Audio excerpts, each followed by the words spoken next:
أعوذ بالله من الشيطان الرجيم. بسم الله الرحمن الرحيم. الحمد لله والصلاة والسلام على سيدنا رسول الله محمد وعلى آله وأصحابه ومن والاه. سبحانك لا علم لنا إلا ما علمتنا إنك أنت العليم الحكيم. اللهم علمنا ما ينفعنا وانفعنا بما علمتنا وزدنا علما وألحقنا بعبادك الصالحين. Alhamdulillah, nous remercions Allah qui nous a laissé en vie jusqu'à aujourd'hui. Il y a des gens, la semaine passée, ils étaient là avec nous. Ils ne sont plus là aujourd'hui. Même hier seulement, peut-être aujourd'hui matin, peut-être même aujourd'hui soir, il y a des gens qui ont rendu l'âme. Allah n'a pas pris notre âme, il nous a laissé en vie. C'est une grâce d'Allah, une très grande grâce même. Allah a permis qu'aujourd'hui nous ne sommes pas à l'hôpital. Il y a des gens, ils sont en vie mais ils sont à l'hôpital. Il y en a qui sont en vie, ils ne sont pas à l'hôpital mais ils sont dans des problèmes. Des problèmes même, peut-être qu'il n'est pas coupable. Mais un faux problème comme ça, il se retrouve incarcéré. Aujourd'hui nous sommes là en santé, en liberté. C'est une grâce d'Allah, une très grande grâce. Le prophète dit sallallahu alayhi wa sallam, ni'matani maqbulun inda kathir minan nas. Il y a deux grandes grâces d'Allah que les gens minimisent. As-sihhatu wal faragh, la santé et avoir l'occasion, la liberté de faire ce que tu veux. Nous remercions Allah pour cela. Nous demandons à Allah qu'il fasse sa bénédiction, son salut sur son noble prophète Muhammad sallallahu alayhi wa sallam, ainsi qu'à sa famille, ses compagnons et tous ceux qui la suivront jusqu'au jour de la résurrection, que Allah nous compte parmi ceux-là. Aujourd'hui, nous allons commencer notre séance par une très bonne nouvelle. Quelle est cette nouvelle-là? C'est un message, une salutation qui vient depuis Abidjan, mais c'est adressé à une seule personne. C'est M. Barry. On a un papa à Abidjan. Il suit les cours. Lorsque je fais les cours, je partage. Il écoute. Autrefois, il me salue. Il dit, mais je salue précisément M. Barry. C'est lui, j'entends toujours son nom. Je dis, selon sa parole, il dit c'est un bon musulman. Parce qu'il fait toujours l'effort, il est toujours assidu. Wallah, notre papa, un imam aussi. Imam Adam Yelbi, à Abidjan, précisément Makori, INGS. C'est une très bonne nouvelle. Parce qu'il y a quelqu'un qui témoigne déjà les actes d'adoration et de dévotion pour quelqu'un d'autre qui n'a jamais vu même. Un jour, on a passé avec un corps devant le messager d'Allah sallallahu alayhi wa sallam. Les compagnons du prophète ont commencé à faire ses éloges. Lui là, c'est une bonne personne. Le prophète dit wajabat. C'est-à-dire, ça a été décrété. On a passé avec un deuxième corps. Le prophète dit, les compagnons ont commencé à parler mal de lui, c'était pas une bonne personne. Le prophète dit, wajabat, ça a été décrété. Les compagnons demandent, mais prophète, pourquoi les deux différents corps, tu dis wajabat, wajabat? Il dit, ceux-là, vous avez témoigné en bien pour lui, Allah l'a décrété le paradis. Celui-là, vous avez témoigné en mal pour lui, Allah lui a décrété aussi l'enfer. Donc, c'est une très bonne nouvelle. Pour M. Barry précisément, mais pour nous tous. Parce que c'est lui, son nom, je dis beaucoup. Or, pourtant, dans la mosquée, il y a beaucoup de gens qui sont assidus aussi, mais seulement je ne dis pas leur nom. Peut-être c'est le nom de Barry qui est doux dans ma bouche. Ouais. Voilà, c'est l'imam qui fait la publicité de M. Barry. Donc, nous autres aussi, que je ne dis pas les noms, mais Wallahi, Allah est témoin. Les anges sont témoins. C'est pourquoi le prophète dit sallallahu alayhi wa sallam, Dieu a un groupe d'anges spécial qu'on appelle Al-Malaikatu Sayyarun ou Al-Malaikatu Sayyara, les anges mobiles qui se promènent. Ils cherchent que les assemblées dans lesquelles on invoque le nom d'Allah. Lorsqu'ils trouvent ces assemblées-là, ils viennent couronner, entourner jusqu'à dans le ciel. Ils disent à Allah, nous avons trouvé une assemblée dans laquelle on invoque ton nom. Allah dit, qu'est-ce qu'il me demande? Les anges disent, pourtant Allah c'est très bien, il te demande le paradis. Allah va les demander, ils ont peur de quoi? Les anges disent, ils ont peur de l'enfer. Allah dit aux anges, soyez témoins que moi, Allah, je les ai pardonnés. Je vais les donner le paradis. Je vais les préserver du feu de l'enfer. Les anges vont dire, Allah, mais il y a quelqu'un à côté. Lui, il passait. Il n'avait même pas l'intention de venir se joindre à eux. Allah dit que même ceux-là, celui-là, je les pardonne aussi. Donc si Imam Adam Yelbi depuis Abidjan témoin pour Bari, Allah et ses anges témoignent pour nous tous. Et c'est ça. Même la terre là va témoigner pour ou contre toi. Comme dans le Coran, Allah dit Yauma idhin tuhaddithu akhbaraha. Le jour de la résurrection, la terre va conter son histoire. Elle va dire telle personne et telle personne a fait du bien dans tel endroit, dans telle date. La terre va dire telle personne a fait telle mauvaise action dans tel endroit, dans telle date. C'est pourquoi les savants nous disent que quand on fait Farida, si tu as fait Farida ici, lève-toi, fais Nafila dans un autre coin, pour que toutes les terres vont témoigner pour toi. Qu'Allah nous donne la bonne compréhension. Donc, soyons assidus comme ça. Et Inch'Allah Ta'ala, notre fin sera le paradis. Qu'Allah nous accorde le paradis, qu'Allah nous donne la santé, la longévité. Et regardez, ce papa, Imam Yelbi là, je me rappelle très bien, il fait partie de ceux qui, moi, m'ont soutenu depuis le début. Quand je quittais une commune pour aller dans une commune pour aller étudier, Makori Trècheville, pour ceux qui connaissent. C'est un imam, mais un grand couturier. Je me rappelle qu'il a cousu mes tenues de l'école pour moi. C'est comme ça la vie, c'est comme ça aussi la religion. Quand tu fais la bonne action, même si il n'y a pas quelqu'un qui va reconnaître pour toi, Allah va reconnaître, Inch'Allah. Donc on va continuer avec notre thème. Nous sommes toujours dans le chapitre l'oubli, ou bien la prosternation de l'oubli. La réparation de l'oubli dans la prière par la prosternation. Nous sommes toujours dans ce chapitre. Et la semaine passée, nous avons commencé à expliquer quelque chose. Il y a trois catégories d'actes dans la prière. C'est-à-dire quand toi tu t'arrêtes pour prier, tu fais Allahu Akbar al-Iqama, tu finis, tu fais Allahu Akbar, tu lis la Fatiha, tu lis la sourate, Allahu Akbar, tu vas dans le ruku, tu récites quelque chose, tu te lèves jusqu'à la fin, tu fais Assalamu alaikum. C'est une seule forme, mais dans cette forme-là, il y a différents types d'actes. Il y a des actes qui sont répertoriés dans le groupe des actes obligatoires et un deuxième groupe d'actes qui sont considérés comme les actes surrogatoires. Et le dernier, c'est les actes méritoires. Et lorsque tu oublies un acte de la prière, tu dois savoir d'abord, cet acte-là fait partie de quel groupe, avant de pouvoir connaître comment réparer.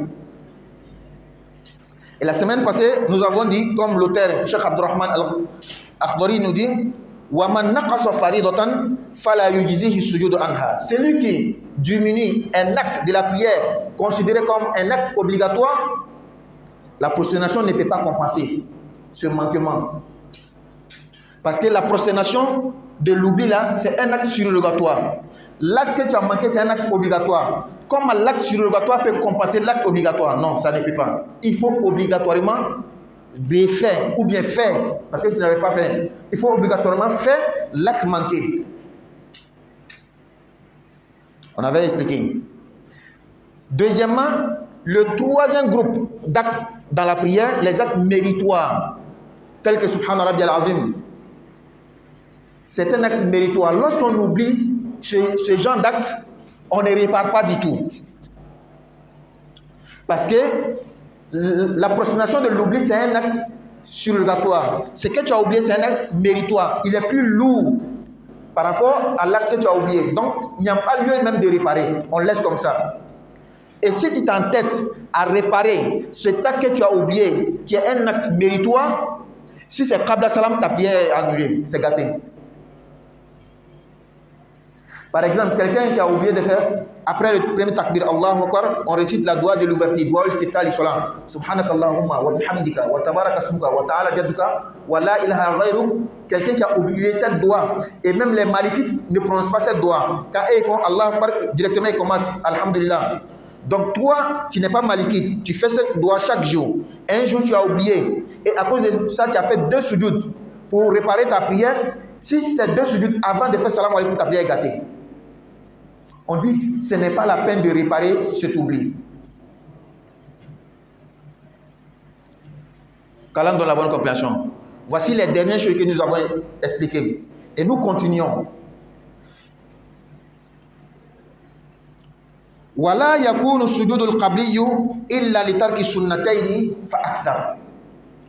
Donc, avant de réparer l'oubli dans la prière, et tu devais faire, parce qu'il y a deux types de prosternation pour réparer l'oubli. Il y a un certain oubli, si ça t'atteint dans la prière, tu dois réparer par deux prosternations avant de faire salam, qu'on appelle qabla salam. Ça, c'est le manquement. Lorsque tu as manqué, tu fais qabla salam. Quand tu fais un ajout, tu dois faire ba'da salam. C'est-à-dire, c'est après avoir fait le salam que tu fais les deux prosternations pour réparer l'oubli. Donc, quelqu'un qui fait qabla salam, c'est-à-dire les deux sujoud avant de faire la prosternation, ça doit trouver que tu as manqué un acte surrogatoire, un acte sunnah. Maintenant, si toi tu ne connais pas les différences, tu ne connais pas ce qu'on appelle acte obligatoire, ce qu'on appelle acte surrogatoire, ce qu'on appelle acte méritoire, comment tu vas pouvoir, comment tu vas faire en fait? Donc il faut retourner pour apprendre. Et comme nous avons dit, on a déjà expliqué, le cours est déjà là, tu peux trouver sur YouTube pour réviser. C'est ta religion, il faut accorder l'importance. Il faut prendre soin de ta religion. Qu'Allah donne la bonne compréhension. Donc c'est seulement l'acte surrogatoire sunnah que quand tu manques, tu fais deux prosternations pour compenser, pour réparer. C'est deux choses. C'est seulement l'acte surrogatoire. Lorsque tu oublies, tu as manqué, tu fais les deux prosternations avant de faire salam. Un, pour compenser, ça prend sa place. Deux, pour réparer. Mais si c'est acte obligatoire, tes deux sujoud ne peuvent même pas compenser. C'est faible. Si c'est acte méritoire, tu ne fais pas, ça ne nécessite pas. Maintenant, on doit se retourner ici, en tout cas les actes surrogatoires, on va retourner en arrière pour apprendre un peu, parce qu'il y a une explication à donner. Sans l'explication, on ne peut pas comprendre. Donc on part dans les actes surrogatoires sunnah. Il y a 8. On va prendre chaque acte et pour détailler. Le premier acte que nous avons cité, c'était al-iqama. Avant de commencer la prière, on doit faire le deuxième appel, comme certains l'appellent. Le deuxième appel de la prière, al-iqama. Chaque personne doit faire ça. Quand tu pries seul, quand on est en jama, on est en groupe, il y a le muezzin ou quelqu'un, pas forcément le muezzin, qui fait al-iqama avant qu'on commence la prière. C'est un acte surrogatoire, c'est un sunnah de la prière. Maintenant, la question, est-ce que quand tu oublies al-iqama, tu vas réparer? Voici la question. Oui? Non. Monsieur Barry dit que non. Non, Moussaz. Ah, tu rejoins Monsieur Barry. Parce qu'on avait expliqué ça ici. Maintenant, je veux l'explication. Pourquoi on ne répare pas? Quand on a oublié al-iqama, pourquoi on ne répare pas? Oui? C'est parce que ce n'est pas obligatoire. Si c'est cette réponse, il y a d'autres actes qui ne sont pas obligatoires, mais quand on oublie, on répare. Je veux l'explication. Pourquoi? Oui? Barakallahu fik. On n'a pas encore commencé la prière. On n'est pas dans la prière. L'oubli est fait hors de la prière. Ce n'est pas dans la prière. Donc quand on a oublié al-iqama, on ne répare pas. Pourtant, c'est un sunnah. Vous voyez comment les exceptions confirment les règles. On a dit que quand c'est un acte obligatoire, ça ne peut pas compenser, on ne peut pas réparer. Il faut forcément faire l'acte obligatoire. Si c'est un acte méritoire, ça ne nécessite pas. Si c'est un acte sunnah surrogatoire, on doit réparer. Mais voilà une exception. Al-iqama, on ne répare pas. Donc, je prends l'exemple. Oustaz Al-Muhandis. Je prends l'exemple dans la mosquée ici. On venait faire la prière de Maghrib. L'imam était tellement pressé. Le muezzin même n'a même pas fait iqama, il dit Allahu Akbar. Il a commencé la prière. Il a commencé à dire Alhamdulillah Rabbil Alamin. Vous les fidèles, qu'est-ce que vous allez faire? Hein? Subhanallah. On les laisse. On les laisse. Parce que lorsque tu vas dire Subhanallah, tu vas le perturber même. Il va se demander qu'est-ce que j'ai manqué. Pourtant, ce qu'il a manqué là, on ne doit même pas réparer. On n'était pas encore dans la prière qu'on a oublié. Donc ça ne mérite même pas qu'on le rappelle parce que ça ne nécessite pas qu'on répare. On le laisse comme ça seulement. Pourtant, j'ai une fois vu, une fois, deux fois même, quand l'imam commence Allahu Akbar, on dit Subhanallah, Subhanallah. J'ai vu un imam, il a coupé la prière. Il ne devait même pas faire. Et j'ai vu l'autre, il a continué, c'était moi-même. On a dit Subhanallah, il ne s'est même pas occupé de Subhanallah, il a continué la prière. Et c'est comme ça qu'on doit faire. Qu'Allah donne la bonne compréhension et la mise en pratique. Donc même toi-même à la maison, tu es venu, tu devais faire l'Iqama, tu as oublié, tu as fait Allahu Akbar. Quand tu te rappelles, continue ta prière. Parce que l'acte que tu as laissé, même si c'est un acte surrogatoire, pourtant quand on oublie un acte surrogatoire, on répare, mais ce acte précisément, on ne répare pas pour ça, on ne coupe pas la prière pour ça. J'espère que c'est bien compris. Très bien, donc on continue. Le deuxième, c'est 8 actes surrogatoires que nous avons cités dans le temps. Le deuxième acte surrogatoire, wa suratul lati ba'da al-Fatiha, la sourate qu'on ajoute à la Fatiha. Là, quand on a oublié, on répare. Quand on a oublié de réciter la sourate, on répare par 2 prosternations avant de faire salam. Par exemple, j'ai pris la prière de Maghrib, j'ai fait Allahu Akbar, j'ai bien lu la Fatiha. Quand j'ai dit Ghayril maghdubi alayhim wa lad-dallin, automatiquement j'ai dit Allahu Akbar, je suis allé dans le ruku. C'est dans le ruku je me suis rappelé que je n'ai pas lu ni une sourate ni quelques versets même pour ajouter sur la Fatiha. Étant dans le ruku, qu'est-ce que je fais? Je continue seulement. Je continue. Je sais que j'ai manqué la sourate. C'est pas Fatiha, c'est la sourate. Je continue seulement ma prière. Et il y a une règle là-bas, une règle juridique. Le ruku, c'est un acte obligatoire. La sourate que tu as laissée, c'est un acte surrogatoire. On ne laisse pas acte obligatoire à cause de l'acte surrogatoire. Donc, je continue seulement. Et je continue, à la fin de la prière, je vais faire les 2 prosternations. Regardez, les 2 prosternations vont compenser. C'est-à-dire, ça sera à la place de la sourate que j'ai manquée. Et en même temps, c'est une réparation. Qu'Allah donne la bonne compréhension. Le deuxième acte, troisième pardon, surrogatoire, al-qiyamu laha, al-qiyamu lis-soura. La position debout qu'on doit faire pour réciter la sourate. Mais c'est une chose, les jours, ça dit que c'est 2 choses qui vont ensemble. Quand tu oublies la sourate que tu es parti dans le cours, automatiquement tu as oublié aussi la position debout. Les 2 vont ensemble. Donc il n'y a pas lieu de différencier entre les 2. Les 2 vont ensemble. Parce que c'est en étant debout que tu récites la sourate. Quand tu oublies que tu pars en recours, c'est que tu as oublié aussi la position debout. Très bien. Ensuite, wasirru fima yusarru fihi. Dans la prière ou la rakat qu'on doit lire en voix basse, lorsque tu oublies et tu lis en haute voix, on doit réparer. Mais comment? On va dire au moment opportun. Également, quand tu devais lire en haute voix, que tu as oublié, tu as lu en voix basse, on doit réparer. Sami Allahu liman hamda. Quand tu es dans le ruku, tu te lèves, tu dois dire Sami Allahu liman hamda. Quand tu oublies, tu dois réparer. Ensuite, kullu takbiratin sunnah. Tous les autres takbir, Allahu Akbar, à part le premier Allahu Akbar, sont des actes surrogatoires. Mais ici, il y a une autre exception ici aussi. Allahu Akbar, c'est une sunnah, bien sûr. Mais un seul Allahu Akbar est considéré comme sunnatun khafifa. Un acte surrogatoire faible. Donc quand tu oublies un seulement, ça ne nécessite pas une réparation. Vous voyez comment les exceptions confirment les règles. C'est quand tu oublies 3 takbir que ça va nécessiter maintenant une réparation. Oui, non. Oui. Wa alaykoum salam. Oui. Oui, oui. Oui. Il a fait le premier raka, deuxième raka, avant de faire les takbir, il a oublié les takbir, il a commencé les fatiha. Après, les gens ont commencé à crier, Subhanallah, Subhanallah. On a fini la prière, il n'a pas réparé.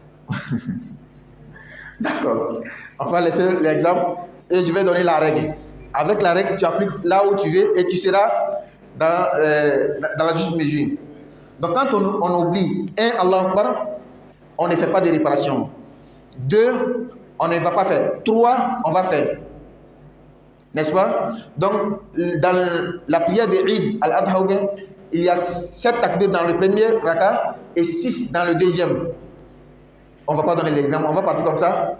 Donc, quand on a oublié, on fait subhanallah, l'imam doit réparer. Quand c'est au-delà de 1, 2. C'est compris? C'est la règle qui est là. Qu'Allah donne la bonne compréhension. Je reprends. Quand tu pries, à part le premier Allah Akbar là c'est un acte obligatoire. Et c'est la clé de la prière. Si tu n'as pas dit le premier Allah Akbar, tu n'es même pas dans la prière. Mais à part ça, Allah Akbar pour aller dans le ruku, tu as oublié. Quand tu as fini, tu es allé, tu n'as rien dit. Tu t'es rappelé que tu n'as rien dit. C'est un seul Allah Akbar, continue ta prière. Il n'y a pas de réparation. Mais 3, 4 pour monter, tu vas réparer. Les 3 la font 1. Sunnah mu'akkada. C'est compris? Bien, on continue. C'est très important de détailler. Wa tashahudan, les 2 at-tahiyyatu lillah, c'est-à-dire le tahiyyat de milieu et de la fin. Quand tu oublies, tu répares. Parce que le fait d'oublier un seul tahiyyat, c'est 3 sunnahs que tu laisses. Parce que la tahiyyat, la récitation, c'est une sunnah. La 6 est une sunnah. Son Allah Akbar est une sunnah, ça fait 3. Qu'Allah donne la bonne compréhension. Bien. Wal julusu lahuma et l'assise de tahiyya, les 2 vont ensemble, tu ne peux pas séparer. Wa taqdimul fatihati ala surah, précéder la fatiha sur la sourate. Supposons, c'est-à-dire quand on prie chaque jour là, c'est fatiha on lit premièrement avant d'ajouter une sourate. Et supposons que quelqu'un, tellement qu'il est embrouillé, il a commencé Allahu Akbar, Qul huwallahu ahad, Allahu samad, lam yalid wa lam yulad wa lam yakul lahu kufuwan ahad, alhamdulillahi rabbil alamin, jusqu'à wa dalil. Ceci même qui va te faire oublier comme ça, qu'Allah nous en préserve. Il dit Allah Akbar, il dans Ruku, il se rappelle qu'il a lu Qul huwallahu avant la Fatiha. Ça c'est une sunna faible. On ne répare pas. On continue. C'est l'ordre seulement qui a changé. Tu as récité la Fatiha, tu as récité la Surah, mais tu as inversé. On continue. Nam? Nam. Ghayr tartib. Wa taslimatu thaniya lil ma'mum. Voici un acte surrogatoire encore. Le deuxième salam. On fait assalamu alaikum wa rahmatullah.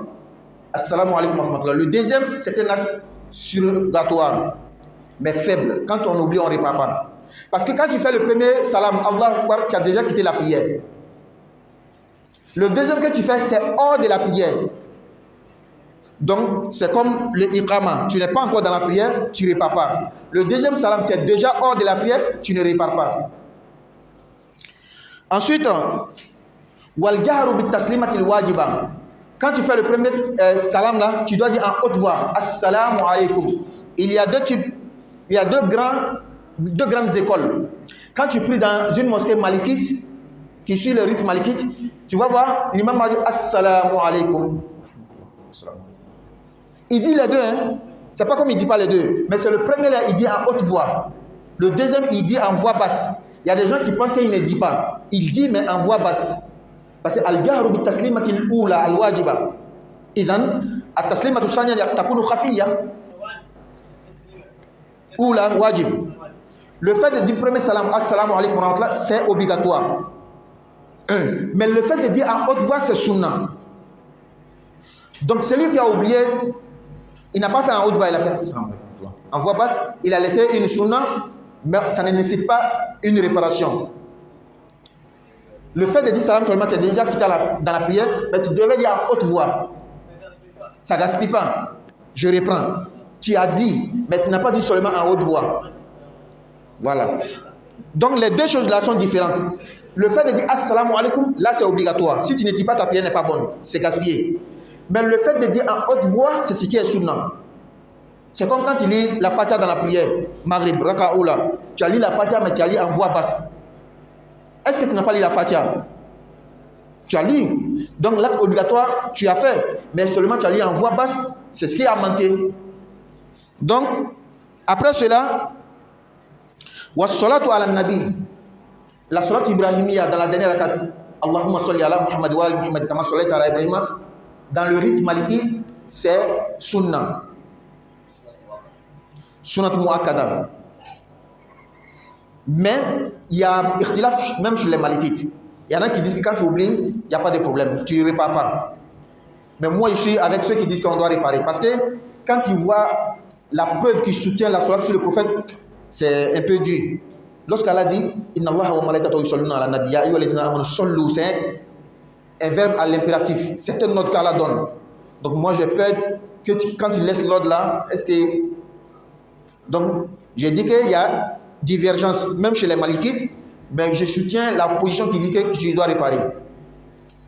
Qu'Allah donne la bonne compréhension. Le fait de faire sujoud sur le nez, il n'a pas dit le front.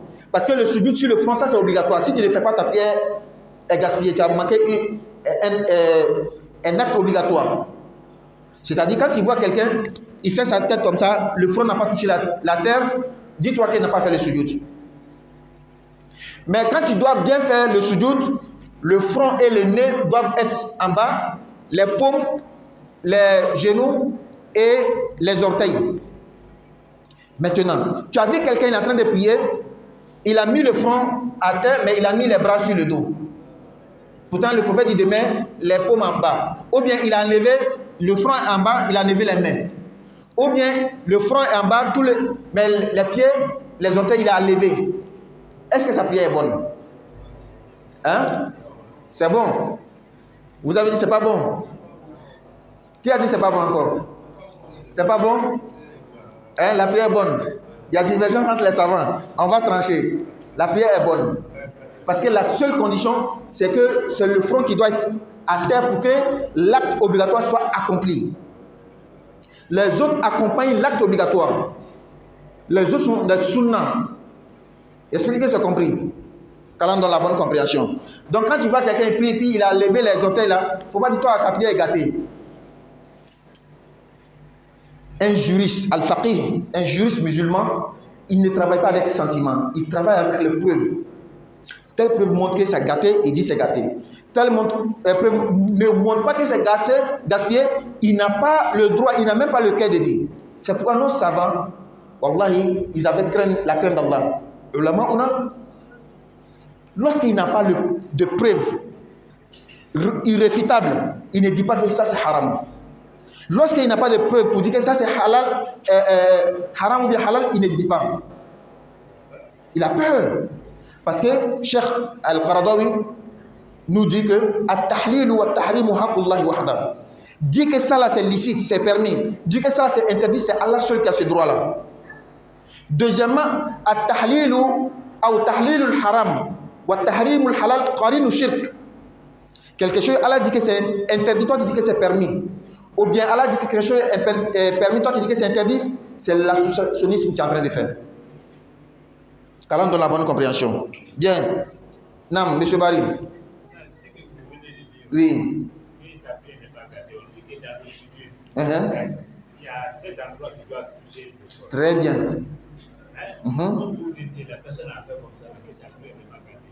Non, c'est pas ce que j'ai dit. Est-ce que j'ai dit que quand quelqu'un fait comme ça, il n'a pas mis le front à terre, n'est-ce pas? Est-ce que j'ai dit que la prière n'est pas gâtée? Quand c'est seul le front, quand il n'est pas sur la terre, que la prière est gâtée, au contraire, c'est ce que j'ai dit. C'est seul le front. Quand ce n'est pas à terre, que la prière est gâtée. Mais tant que le front est à terre, même si les autres membres là ne sont pas à terre, la prière n'est pas gâtée. Très bien. Et voilà un exemple pour montrer que les hadiths des prophètes méritent une explication. Le prophète nous dit que Allah lui a ordonné de faire sujoud sur 7 membres. Regardez très bien le texte des hadiths. Allah lui a ordonné de faire sujoud sur 7 membres. Le front, mais le nez va avec le front. Donc ça fait 1. Les 2 paumes, ça fait 3. Genoux, 5. Les orteils des 2 pieds, 7. Maintenant, quand tu prends les autres textes, le sens même de sujoud qui va seulement avec le front, c'est ce qui montre que c'est le front seul qui est l'acte obligatoire. Les autres que le prophète a cités là ne sont pas des actes obligatoires. C'est-à-dire qu'il y a d'autres preuves qui montrent que les 7 que tu vois là, il y a un, il est différent des autres. Le front est différent des autres. Le front, il est obligatoire. Les autres ne sont pas obligatoires dans le sens que ça ne gaspille pas la prière, mais ça ne veut pas dire que tu as le choix, si tu veux tu fais ou si tu veux tu ne fais pas. Et j'ai beaucoup de fois expliqué, donner cette différence. Quand on dit sunna, il y a deux types de sunna. Il y a des sunna, tu as le choix, si tu veux tu fais, si tu veux tu laisses. Il y a des sunna, tu n'as même pas le choix. Parce que le fait de laisser, en arabe on dit jur'atun ala Allah wa jur'atun ala tarki sunnatir rasul. Tu laisses délibérément. Tu as le culot de laisser quelque chose que le prophète était assidu dedans, même si ce n'est pas un acte obligatoire. Et les savants disent que tu peux avoir péché pour ça. Mais quand on rentre dans la jurisprudence, ça ne gaspille pas ta prière, mais quand tu fais par exprès, tu as le péché. Qu'Allah donne la bonne compréhension. C'est compris? Le front, quand il n'est pas à terre, la prière est gaspillée. Mais si le front est à terre, même si les paumes ne sont pas à terre, la prière n'est pas gaspillée. C'est compris? On continue.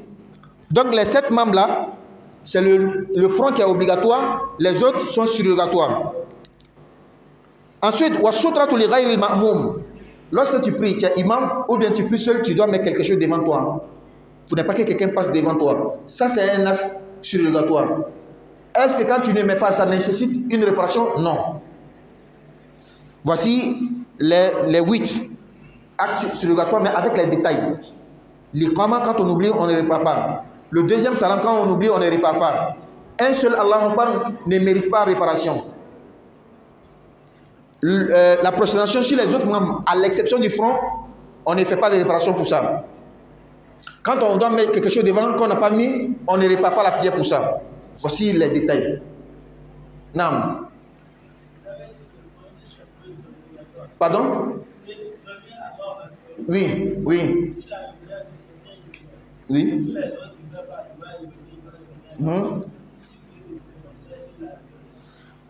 On a dit que le premier Allahu Akbar est obligatoire. Les autres ne sont pas obligatoires, sont des sunnah. Quand je dis c'est pas obligatoire, ça ne veut pas dire si tu veux tu laisses, non. C'est-à-dire il ne vaut pas le degré de l'acte obligatoire. Maintenant quelqu'un qui a fait le premier takbir, mais les autres, il va, il vient, il ne dit pas. Donc on a dit à partir de 3 Allahu Akbar, ça devient une sunnah muakkada, bien accentuée. Donc il a laissé quelque chose, il mérite une réparation. Et nous avons dit quand il laisse 3 sunnahs, ta prière est gaspillée. Lorsque dans les autres takbir là tu ne dis pas, nous avons peur que ta prière ne soit invalidée. C'est compris? Qu'Allah donne la bonne compréhension. Maintenant, il y a un autre détail qu'il faut donner. Il y a des gens, quand il fait le premier takbir, Allahu Akbar, les autres, ils ne lèvent pas la main. Il ne faut pas penser qu'ils ne disent pas le takbir. Dans le rite maliki, c'est le premier takbir, on lève Allahu Akbar la main. Les autres, on ne lève plus. 1. Deuxièmement, les autres takbir, peut-être quelqu'un est en train de prier, il ne dit pas en haute voix. Il ne lève pas les mains, il ne dit pas en haute voix, ne pense pas qu'il ne dit pas. Donc il y a une différence entre il dit en voix basse et il ne dit pas du tout. Il faut faire cette différence. Quand même dans la bonne compréhension. Non? Non. Quand il ne dit pas Allah Akbar en haute voix, les autres, ça ne gaspille pas la prière. Quand il ne lève pas les bras aussi, ça ne gaspille pas la prière. Tu as compris? Non. Quand même dans la bonne compréhension. Donc voici, on est réveillé. Non? Oui? Oui. Quelle est l'explication que vous allez nous donner pour que les gens comprennent? Parce que ça, pour cette prière, bien. À chaque fois quand on veut prier, on nous dit de serrer les rangs. De ne pas laisser l'espace entre nous. Chaque jour on dit ça. Mais ça ne rentre pas. Qu'Allah dans la bonne compréhension. 1. Le prophète dit sallallahu alayhi wa sallam, ne laissez pas d'espace entre vous pour ne pas que le diable rentre entre vous. Le fait de laisser l'espace, ça donne un sentiment d'orgueil et de méfiance. Lui qui est à côté de moi, il ne veut pas se rapprocher de moi. Surtout quand il est bien habillé, il est en costume, bien habillé, et il refuse de se coller. Automatiquement, ce qui va venir dans ta tête, lui là, il est en train de se prendre. Mais lorsqu'on se colle, on se serre la main, on se sourit, ça évite le diable. Ça contribue à l'amour, à l'entente entre nous. Voici le but recherché dedans. Et le prophète, toujours avant de commencer la prière, il ajustait les rangs. Regardez, Allah même a fait les éloges des croyants dans le Coran, mais dans le sentier de Dieu, dans la guerre.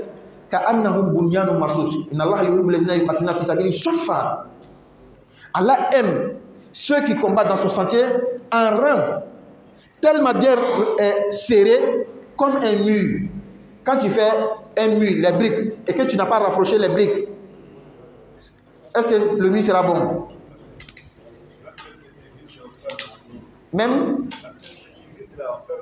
les petits vides, on ferme en ciment pour que ça s'attrape. Donc voici le but. Maintenant, il y a autre chose aussi que nous autres, quand on veut respecter cette sunna-là, on oublie souvent. Tu vas voir, le prophète dit de se serrer pour ne pas créer de palabre entre nous.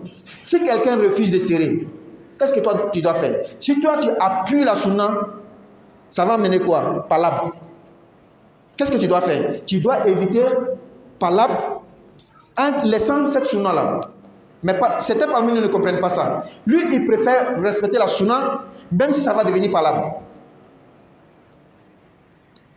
Or, pourtant, les textes, on doit comprendre les philosophies, ou bien la philosophie des textes. On doit aller au-delà des textes. Le prophète dit de coller pour ne pas faire palabre. Maintenant, toi, tu veux respecter la sunna, mais ça va amener bagarre dans la prière, dans la mosquée. C'est pourquoi, remarquez très bien, quand je dis de se rapprocher, si j'ai remarqué quelqu'un une fois, deux fois, je vois qu'il n'aime pas, moi je le laisse. Je préfère éviter la bagarre dans la mosquée que de forcer cette sunna-là. En tout cas, c'est ma compréhension, c'est ma manière de faire les choses. Maintenant, s'il y a un autre imam, lui il force, même si c'est devenu par là, bon, chacun est libre de caler dans la bonne compréhension. Et moi, je vous conseille ça. Partout, parce que ça ne gaspille pas la prière. Même si vous voulez prier, ne collez même pas, ça ne gaspille pas la prière. Si vous voulez, n'arrangez pas le rang, ça ne gaspille pas la prière. Même s'il y a un hadith qui dit le fait d'ajuster le rang, ça fait partie des compléments de la prière, ça complète, mais ça n'annule pas. Il faut comprendre les textes. C'est-à-dire, même si on veut, le rang même n'est pas droit, ça ne gaspille pas la prière. Donc, moi je dois peser les choses. Lui là, c'est un bagarreur. Chaque jour quand on dit de coller, lui il ne colle pas, moi je le laisse. Je ne crée pas la bagarre. Calant dans la bonne compréhension. Nam. Pardon? Outre Nam. Il a oublié outre. Oui, Nam. Il fait comment? Quelqu'un, aujourd'hui, tellement il était fatigué, il dit, je vais me coucher après, minuit, je vais me lever pour faire Shafi wal Witr. C'est Salat Khayrun Nam, il s'est réveillé. Donc quand il se réveille, Salat Khayrun Nam, qu'est-ce qu'il doit faire? Nous, dans notre mosquée, quand on fait Salat Khayrun Nam, à 4h50, c'est à 5h00 on prie. S'il a pu faire les ablutions, il est arrivé à la mosquée, à 5h55, il peut faire son Shafi wal Witr. Même si chez les Malikites, tu ne dois pas faire. Parce que les Malikites disent que quand on fait Salat Khayrun Nam, il n'y a pas autre nafila qui est permis à part Rakata al-Fajr. C'est-à-dire chez Malikite là, quand on fait Salat Khayrun Nam, tu laisses automatiquement. Tu ne fais pas Shafi wal Witr. Après la prière, tu ne fais pas Shafi wal Witr. Tu laisses quand le soleil va sortir, tu fais Shafi wal Witr. Bon, Witr, parce que généralement, ça va ensemble. Les savants disent qu'il ne faut pas venir faire un seulement. Même si tu as fait 10 nafila dans la nuit, par exemple, à 23h, tu as fait 10 rakat. Tu t'es levé à 3h30 ou bien 4h30, c'est 8 qui est resté, non? Les savants disent qu'il ne faut pas venir t'arrêter pour faire un seulement, non. Il faut faire accompagner par 2. Tu fais 2 d'abord, avant de faire 1 là. C'est comme ça on fait. Tu ne veux pas t'arrêter pour faire un seulement. Mais si tu fais aussi, il n'y a pas de problème. Non, calant dans la bonne compréhension. Donc, la réponse de votre question que j'ai donnée. Maintenant, dans les autres mazhab, même si on fait Salat Khayrun Nam, tu es venu à la mosquée, tu peux faire ton Shafi wal Witr, il n'y a pas de problème. Dans les autres mazhab, quand on finit la prière, on fait Salam alaikum, tu peux te lever pour faire Shafi wal Witr. Calant dans la bonne compréhension. Non. On continue. Maintenant, fala wala yakunu sujudul qabli illa li tarki sunnatain fa akthar. On ne fait pas qabla que lorsque on a manqué 2 sunnahs ou plus. Wa amma sunnatul wahida, quant à un seul acte surrogatoire, une seule sunna, fala sujud Allah, on ne fait pas sujud pour soi. Pour ça, illa asir, à l'exception de quand on devait lire en voix basse, on a oublié, on a lu en haute voix. C'est-à-dire, ce seul acte-là est considéré comme sunnatul muakkada. Ça nécessite une réparation. Wal jahr également, tu devais lire en haute voix, tu as oublié, tu as lu en voix basse. Donc on va commencer à donner les exemples maintenant. Faman asarra fil jahri sajada qabla salam. Quelqu'un, il a lu en voix basse dans une prière ou bien dans une rakat, il devait lire en haute voix, il a manqué quelque chose, mais il répare, il fait qabla salam. Il devait lire en haute voix, il a oublié, il a lu en voix basse, il fait qabla salam. Je prends l'exemple. Je vais prendre l'exemple de Maghrib. Il est venu, Allahu Akbar. Il a lu la Fatiha en voix basse. Pourtant, Maghrib, première rakat, on lit en haute voix, non? Lui, il a fait en voix basse. Il a lu la sourate en voix basse. Il a fait Allahu Akbar, il a lu dans le coup. Ce qu'il a manqué là, c'est un acte surrogatoire ou un acte obligatoire. Il devait lire en haute voix, il a oublié, il a lu en voix basse. Mais il a lu la Fatiha normalement. Il a lu la sourate normalement. Seulement, il n'a pas fait en haute voix. C'est Maghrib, première rakat. Il allait dans le ruku. C'est qu'il a laissé à ce sunnah. Donc, il ne revient pas à cause de ça. Il continue. Comme la règle nous dit, on ne laisse pas farida à cause de sunnah. Il continue la prière. Maintenant, qu'est-ce qui s'est passé? Est-ce que c'est un manquement ou bien c'est un ajout? C'est un manquement. Je vais expliquer. Regarde, quand tu fais Allahu Akbar, je lis la Fatiha, Alhamdulillahi Rabbil Alamin. Il y a deux choses. Il y a la lecture, il y a la voix haute. Ça fait deux. Mais quand je dis Allahu Akbar, il y a la lecture, il n'y a pas la voix. Donc il y a un manquement. Ça fait une seule chose. C'est pourquoi, quand tu devais lire en haute voix, que tu as lu en voix basse, tu as manqué. Donc on répare par deux procédations avant de faire salam. Parce que c'est un manquement. J'espère que c'est compris. Il faut bien comprendre cette chose-là. C'est pourquoi quand on va arriver dans le côté des salams, il y a des gens, ça les mélange. C'est-à-dire, il est en train de faire la prière des jours, par exemple. C'est 4 rakats, non? Il a fait 2 rakats, il a fait salam alaikum. Assalamu alaikum, assalamu alaikum. Il s'est rappelé, il s'est levé, il a fait les 2 rakats. Selon certaines personnes, et il comprend comme tu as diminué. Parce que le salam là, tu as coupé, non? Lui, il va couper là comme diminué. Pourtant, ce n'est pas diminué, c'est un ajout.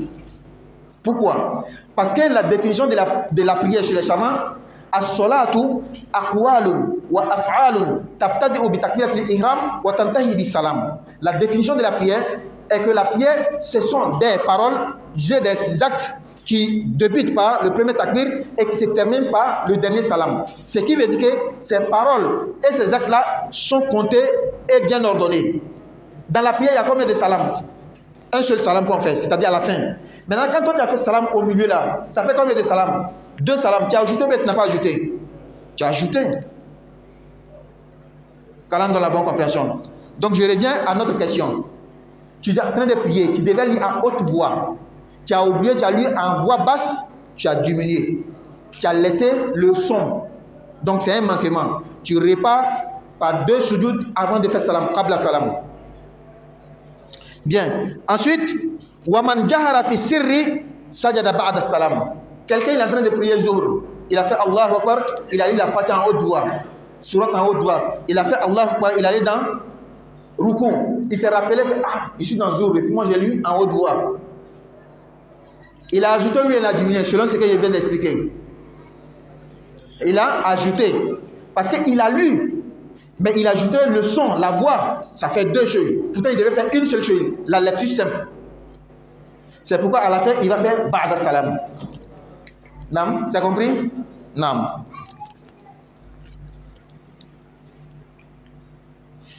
Là, on devait laisser un peu, quand on va arriver, je vais laisser, ça va venir devant.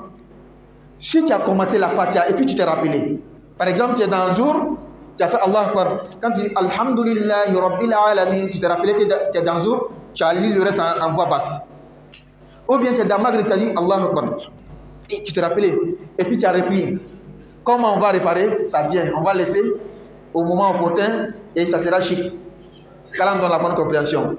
Bien, on va s'arrêter ici parce que les autres thèmes qui viennent là, on va prendre, ou bien 2 minutes, on va prendre les questions. S'il y a des questions, le reste, Inch'Allah, on va expliquer prochainement. S'il y a des questions. Non. Pardon, je vais prendre ici d'abord. Oui. Hein? Oui.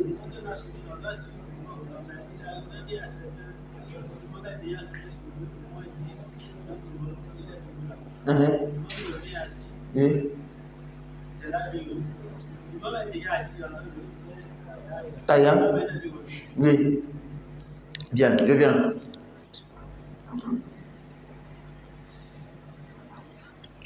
Je reprends la question. Il y a des gens, ils attendent un peu, quelques secondes après les actes de l'imam. On est dans la dernière rakat par exemple, ou bien la deuxième rakat. Quand on fait sujoud dans la deuxième rakat, on doit s'asseoir pour faire la tahiyya. L'imam a fait Allahu Akbar, il est assis, il est en train de faire la tahiyya, lui il est encore toujours dans son sujoud quelques secondes. N'est-ce pas? C'est la question qu'elle a. On va dire que ce qu'il fait là, c'est pas bien. Voici comment on va qualifier. Ce qu'il fait, c'est pas bien. Parce que le prophète dit, sallallahu alayhi wa sallam, innama ju'ila al-imamu li yu'tamma bih. Fa idha kabbara fakabbiru. L'imam a été mis dans la prière pour qu'on le suive. Donc quand il fait le takbir, faites le takbir. Quand tu ne suis pas l'imam directement, le retard que tu fais, c'est un acte blâmable, mais ça ne gaspille pas ta prière. À l'exception que, s'il a fait un autre acte obligatoire pour te laisser, dans les quelques secondes là, ça ne fait rien. Mais c'est pas bon. Quand il dit ça ne fait rien, ça ne gaspille pas la prière. Mais c'est pas un bon acte, parce que tu refuses d'appliquer la parole du prophète qui dit qu'on doit suivre l'imam. Maintenant, il y a un autre problème. Il a déjà dit, il y a un autre problème. Quelqu'un même m'a posé cette question, je pense que dans la semaine, ou bien la semaine passée. Moi, je lis l'imam là, moi je ne termine pas ma tahiyya et puis lui il finit. Comment est-ce que je dois faire? N'est-ce pas? Parce qu'il y a des imams qui sont rapides. Mais quand tu prends le cas que c'est l'imam qui est rapide seulement, tu vas faire erreur. Parfois c'est toi aussi qui es trop lent. Il ne faut pas jeter tout sur l'imam. Il y a des gens qui sont tellement lents aussi. Donc, si l'imam est rapide, c'est à toi maintenant de connaître ton imam. Quand je prie Zour dans telle mosquée, il est rapide. Quand je prie Maghrib dans telle mosquée, on va ensemble. Donc, dans ta prière de jour là, sois rapide aussi. Comment est-ce que toi tu vas aller prier, tu sais que bien l'imam est rapide, et puis tu veux respecter toujours ta lenteur? Non, c'est à toi de changer, de te conformer à l'imam. Ça aussi c'est une erreur de certains d'entre nous. N'est-ce pas? Si tu sais que ton imam est rapide, lis rapidement. Qu'Allah donne la bonne compréhension. Comme il est là, on va s'arrêter ici, Inch'Allah, prochainement. Subhanakallahumma wa bihamdika wa tabaraka wa ta'ala jadka la ilaha illa anta subhana rabbika rabbil izzati amma yasifun wa salamun ala al mursalin walhamdulillahi rabbil alamin.